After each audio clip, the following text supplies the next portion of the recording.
Bismillahirrahmanirrahim. Assalamualaikum warahmatullahi wabarakatuh. Perkenalkan, nama saya Arimbi Sekar Ayu Pramesti, NIM I0002501002 dari Prodi Hukum Ekonomi Syariah. Pada kesempatan kali ini, saya akan membahas putusan nomor 54-G/2017 PTUN MDN atau Medan. Oke, kita masuk ke kronologi kasus. Pada tanggal 30 Oktober 1971, Semenata Mahadina memperoleh hak atas kios atau toko bertingkat berdasarkan Akte Pengoperan Hak Nomor 65. Pada tahun 1972, penggugat mulai menguasai dan menempati tanah serta bangunan tersebut secara terus-menerus. Pada tanggal 28 Maret 1996, terbit Sertifikat Hak Guna Bangunan HGB nomor 668 Kelurahan Madras Hulu, luas 30 meter persegi atas nama Semenata Mahadina. Pada tanggal 28 Februari 1997, tergugat menerbitkan Sertifikat HGB nomor 684 Kelurahan Madras Hulu, luas 5.006 meter persegi atas nama Perusahaan Daerah Pasar Kotamadya Dati 2 Medan sebagai objek tumpang tindih dengan tanah penggugat. Pada tahun 2008, penggugat mengajukan permohonan peningkatan hak menjadi hak milik dan telah memenuhi syarat administrasi serta pembayaran biaya. Pada tahun 2016, masa berlaku HGB nomor 668 berakhir. Namun penggugat masih memiliki hak prioritas preference right untuk mengajukan kembali hak atas tanah tersebut. Pada tahun 2017, penggugat mengajukan gugatan ke PT UN Medan karena merasa dirugikan akibat penerbitan sertifikat HGB nomor 684 yang dianggap cacat prosedur dan melanggar asas kepastian hukum. Benang merah pada kasus ini adalah perbuatan melawan hukum oleh tergugat berupa penerbitan sertifikat HGB nomor 684 tanpa memperhatikan hak dan penguasaan tanah penggugat yang telah ada terlebih dahulu sehingga terjadi tumpang tindih sertifikat. Akibat dan kerugiannya adalah yang pertama, penggugat kehilangan kepastian hukum atas tanah yang telah dikuasai sejak 1972. Yang kedua, penggugat terhambat memperoleh hak milik atas tanah tersebut. Yang ketiga, timbul kerugian hukum dan material akibat tumpang tindih sertifikat. Selanjutnya ada ilustrasi legal standing. Yang pertama ada penggugat. Semenata Mahadina menguasai tanah sejak tahun 1972, pemegang HGB nomor 668 Kelurahan Madras Hulu dan memiliki hak prioritas atas tanah bekas HGB. Yang kedua ada tergugat, Kepala Kantor Pertanahan Kota Medan, pihak yang menerbitkan HGB nomor 684 Kelurahan Madras Hulu diduga tidak cermat dalam penerbitan sertifikat. Yang ketiga ada pihak yang terkait, Perusahaan Daerah Pasar Kotamadya Dati 2 Medan, pemegang HGB nomor 684 dan sertifikat diduga tumpang tindih dengan tanah penggugat. Objek sengketa dalam perkara ini adalah Sertifikat Hak Guna Bangunan atau HGB nomor 684 Kelurahan Madras Hulu yang terbit pada tanggal 28 Februari 1997 dengan luas 5.006 meter persegi atas nama Perusahaan Daerah Kotamadya Dati 2 Medan. Sertifikat tersebut diduga diterbitkan tanpa memperhatikan hak penggugat yang telah lebih dahulu menguasai dan menempati objek tanah tersebut.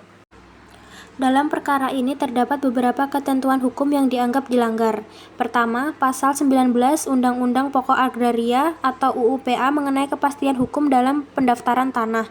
Kedua, Peraturan Pemerintah Nomor 10 Tahun 1961 tentang pendaftaran tanah. Yang ketiga, Pasal 53 Ayat 2 Undang-Undang Nomor 9 Tahun 2004 tentang Peradilan Tata Usaha Negara atau PTUN. Selain itu, tindakan tergugat juga dinilai bertentangan dengan asas-asas umum pemerintahan yang baik atau AAUPB, yaitu asas kepastian hukum, asas keterbukaan, dan asas kecermatan. Berikutnya penilaian pembuktian. Beban pembuktian penggugat. Penggugat harus membuktikan bahwa pertama, penggugat memiliki hak dan penguasaan sah atas tanah.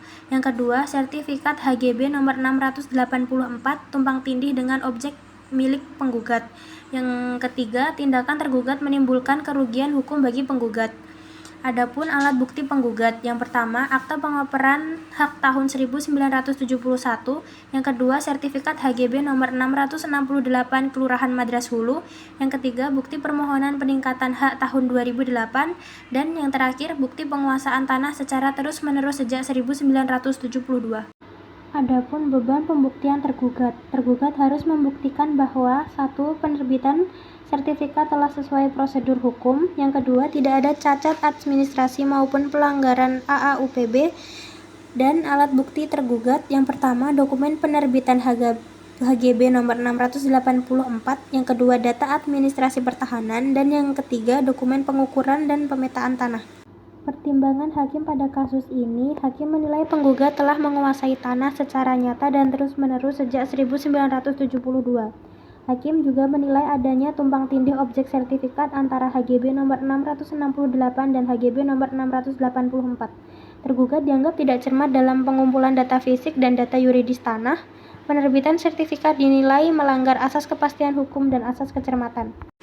Penafsiran hukum, penafsiran sistematis ekstensif. Hakim menilai bahwa penerbitan sertifikat HGB nomor 684 tidak dilakukan secara sistematis dan cermat. Hal tersebut karena penerbitnya dianggap melanggar beberapa aturan, yaitu UU PA, Peraturan Pemerintahan tentang Pendaftaran Tanah, Undang-Undang PTUN, serta asas-asas umum pemerintahan yang baik ataupun AAUPB. Akibatnya, tidak tercapai kepastian hukum atas hak tanah yang menjadi objek perkara. Oleh karena itu, hakim menyimpulkan bahwa penerbitan sertifikat tanpa memperhatikan hak pihak lain sebelumnya merupakan tindakan yang bertentangan dengan asas-asas administrasi pertahanan. Yang kedua, penafsiran historis. Dalam penafsiran historis, hakim menelusuri riwayat penguasaan tanah sejak tahun 1971 hingga 1972 untuk memastikan hubungan hukum penggugat terhadap objek sengketa.